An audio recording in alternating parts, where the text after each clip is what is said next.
mga kasari, mga ka-idol, mga katindero-tindera. I'm your vloggeries. I'm your Cotabateñong vloggeries rather. I'm from Cotabato City. I'm your kasari mon. So, eto na nga po, magtutsikahan tayo. Matagal ako hindi nakapag-film, hindi nakapag-vlog about sa aking mini store, mini sari-sari store. Tagal tayo hindi nakapag-update kasi po, sa loob ng 1 month is Ramadan. So, medyo busy ang inyong inahan. Busy sa pag-a-assist ng mga nagpa-fasting dito sa bahay namin. Kasi hindi ako nakapag-fasting since bagong panganak tayo, nagpapa-breastfeed. At the same time, dinudugo. So, ang inyong kasari ay naging dakilang cooker or tagapagluto every iftar and suhoor. That's why late na tayo gumising. So, pero nakakapag-open kami 4 p.m. to 10 p.m. kasi dyan na may mga bumibili. So, since may bumibili, may pera, di ba? So, yung pera, nagagastos namin. Na, minsan, kapag walang budget, pang iftar, pang suhoor, nakukuha namin yung pera. Kaya hindi nakapag-rolling na maayos ang ating store. Pero it's okay dahil babawi tayo since binigyan tayo ni husband ng pera. Budget para excuse me. Budget para sa bahay. Nilagay ko na naman dito. So pinagalitan niya ako. Hindi naman totally pinagalitan. Pinagsabihan niya lang ako na sige lang daw ako nagre-refill dito sa tindahan. Nalulugi rin daw. Sabi ko, hayaan mo na. Ito na yung parang hobby ko since wala tayong work ngayon, since naka-leave pa tayo. At the same time, pinag-iisipan natin kung babalik pa ba tayo ulit sa work. Kasi may baby nga tayo, di ba, na dapat alagaan, bantayan. Hindi lang baby meron sa akin dahil may toddler din ako, nag-aaral kinder. Meron pa akong panganay, buti na lang yung panganay ko nandun sa mga biyanan. So, medyo ex-biyanan rather. Medyo may oras pa tayo. So, eto lang ang ating store ngayon. Nag-renovate na naman ako. Pero naman nagbago sa ating tindahan. Pero yung mga display ko, ganun pa rin. Mga sabon section, ganun pa rin. Sa kape.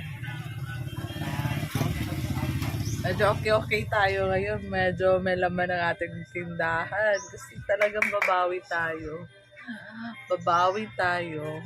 Magbebenta tayo ng maayos kasi nakatisin na ako sa asawa ko, so kailangan natin i-rolling na maayos.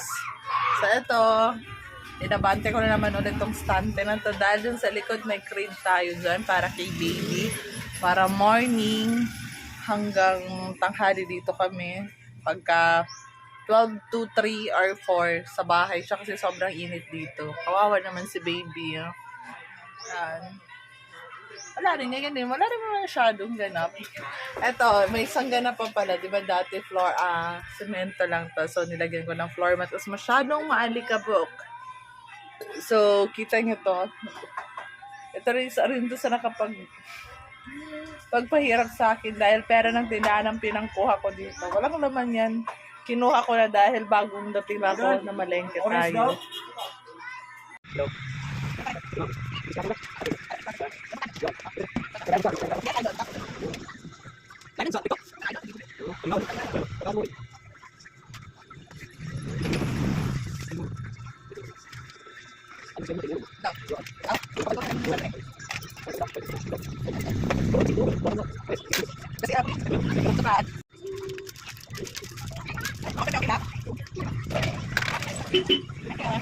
Ayun, medyo na-interrupt lang tayo dahil may bumili, di ba?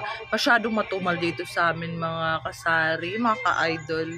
Ay, dito lang siguro sa tindahan ko kasi paglabas ko kanina sa kabilang tindahan, so nahanapin may mga bumibili rin. Pero sige lang, ganyan naman din talaga ang buhay. So, tsaga-tsaga lang tayo mag-antay. So, yun na. Pakita ko sa inyo ang bagong itsura ng tindahan ko sa harapan. Wala na, gusto ko lang i-flex. Nanonood ng videos ko, dati screen to. Ngayon pinalitan na namin ng kahoy kasi masyadong maalikabok mapasok sa loob. So dati ito lang yung nalalagyan, mga pagkain. Nag-extend ako dito para meron naman mapaglagyan. Dati wala tong glass, so kinuha ko sa bahay para ilagay dyan. Wala pa tong naman. Naubusan ako. So yan ang itsura niya ngayon. Yan. Yan na siya. Pag sa loob, ganyan ang itsura. Dati wala yung floor mat. Ngayon nilagyan ko na kasi masyadong maalikabok. Yan ang kalat. Yan siya. Yan ang kapihan natin. Kaya napapansin kayong crib dyan. Yes po. Extend na to ng kwarto namin. Yun guys, sa distract na naman ako dahil may dumaan dito na naglalako. Ito binenta ng 180, 30 pesos. So pwede natin ibenta ng 10 pesos, 10 piso. Ganyan, patento. Sorted ang kinuha ko. So try natin magbenta nito kasi kung mabenta natin to siya ng 10 pesos each, meron tayong 120 nakikitain. So good luck. Sana mabenta natin to. Try ko lang. Para if ever na dadaan sila sa sunod na linggo ay makakabili tayo if ever na malakas siya. Hanggang dito na lang mga kasari, mga ka-idol ang aking update sa inyo. Sana tuloy-tuloy ang pag-update ko sa inyo kasi masyado tayong busy. Hindi porket kasi nagtitinda tayo, diba, is nakaupo lang. No, hindi ganun. Tapos na natin house chores natin. Ang pag-aalaga sa mga anak, pag-asikaso, ligo nila, ligo. Minsan nga tayong mga tindera hindi pa nakakaligo, diba? So, bilang lang talaga yung free time natin. Kaya susubukan ko mag-update araw-araw. Sana, inshallah. So, gano'n na guys, mga kasari, mga ka-idol. Thank you so much sa panonood. Thank you rin sa mga new followers ko. Thank you. Wow, new followers ka naman. Vlogger talagang peg.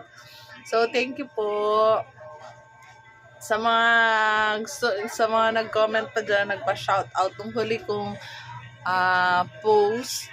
Shoutout po sa inyo. Hello po. Maraming salamat. Sana po tuloy-tuloy ang panunood nyo. Wala naman. Para ma-update ko lang kayo. Salamat po.